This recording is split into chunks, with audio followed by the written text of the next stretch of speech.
Ես Ղարաբաղում առաջի դեմք եմ դարել, երբ Ղարաբաղի 50%-ը փորձված էր, ավելի քան 50%։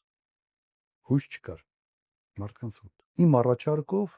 այդ վիճակից հանել եմ եւ հաղթանակով ավարտա։ Երբ որ եկել են Հայաստան, ոնց հրավիրել է Տեր-Պետրոսյանը 97 թվականին, վիճակը խայտառակ էր։ 9-10 ամսվա աշխատավարձի թոշակների պարտքեր։ Թոշակների նույնիսկ մի տարի էր։ Հիմա մի քանի ամսում ոչ միայն պարտքերը փակեցի։ Դրանից հետո 10 տարի ես եղել եմ նախագահ, վարչապետ ժամանակ արդեն այդ հարցը լուծեցի։ Մեկ օրով ֆինանսավորում չի ուշացել։ Ոչ աշխատավարձ, ոչ թոշակի, ոչ մի բան։ Այդ կարգապահությունը եղել է։ Իմ կոպիտ ասած անցյալը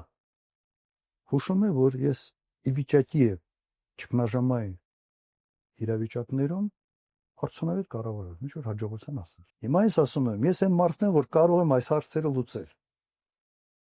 Չեք ուզում հարցերը լուծվի, գնացեք ու դուք քվարկեք։ Դեր փորձեց երկու ֆորս մաժոր ներկայացրեցիք։ Եթե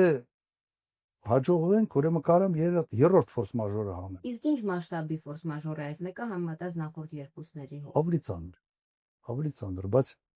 նաև իմ փորձն ավելի շատ։ Կոպիտ ասած, Հակակշռում է։ ֆորս մաժորների հաշտարման փորձն ավելի շատ։ Հիմա էս է վիճակը։